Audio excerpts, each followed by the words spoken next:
The Psalms are sort of a record of the soul and the soul crying out to God. So you have lots of Psalms of rejoicing, singing, and then you have Psalms of struggle and pain, fear, anxiety. About every human emotion you can find somewhere in the Psalms. And so I enjoy starting my day reading one psalm or more, whatever happens. And I've always loved Psalm 27 because it's this cry of the soul to be in the presence of God, to be near the temple. Of course, have a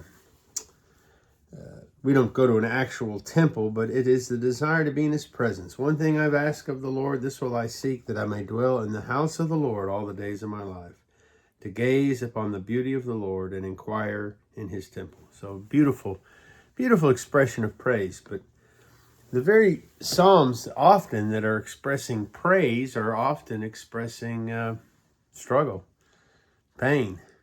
And so in my darkest moments, the Psalms have often been the very thing I turn to. I've told people before, there was a season when I literally wrote Psalms down on a card and would read them when I was driving. This was back before cell phones, back in the 80s. And because my mind was so filled with anxiety and struggle, and these scriptures just allowed me to be at peace. And so this was one of my favorite psalms. So the verse I just read, verse 4, he's desiring to be in the presence of God. But if we start the first verse of the psalm, we read, "The Lord is my light and my salvation. Whom shall I fear?" So he has begun the psalm expressing there's some anxiety behind these words of praise. He is facing some fears. And as we keep reading, we might read in verse 3, "Though an army encamp against me, my heart shall not fear. Though war rise against me, I will be confident." He speaks of God protecting him, putting him in his shelter. He said his head will be lifted above his enemies. And then he will offer songs of praise. And there is a sense of sort of a fear of abandonment even within this psalm.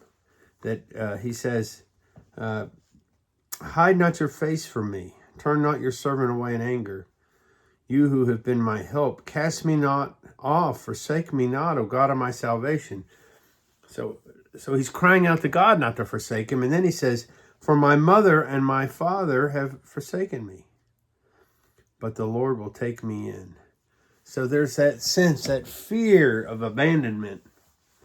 And so as I'm reading this morning, I am thinking of the anxiety and the struggle behind this psalmist, which most of us know so very well.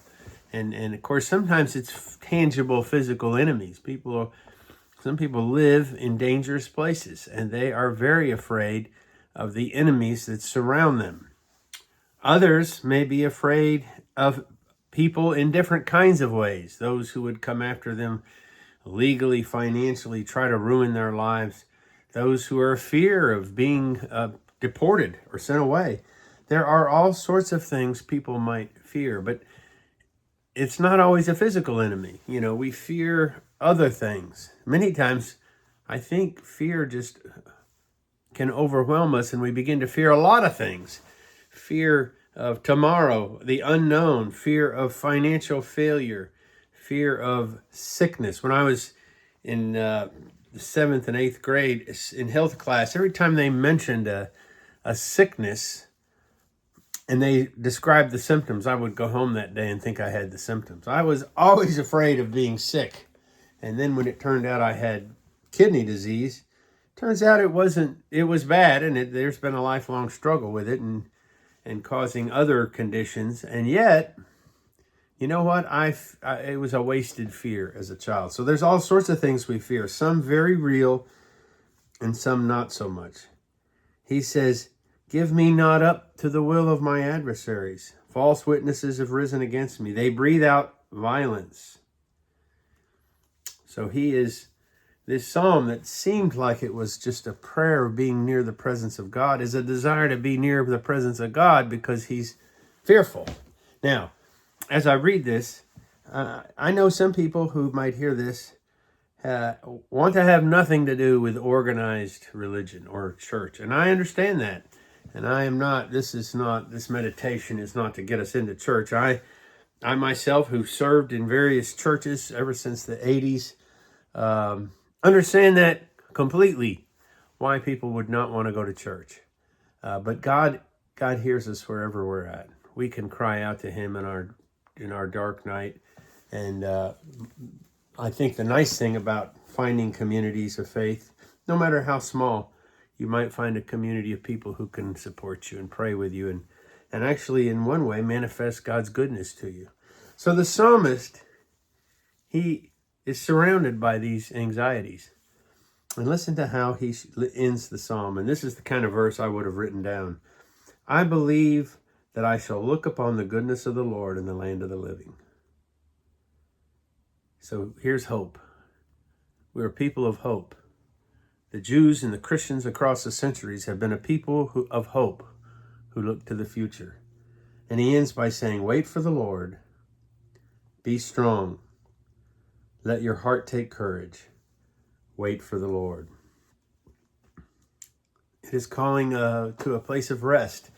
The anxieties or the fears or the enemies may still be out there, but there is a way to come to a place of peace, even as we're facing, some people are facing death.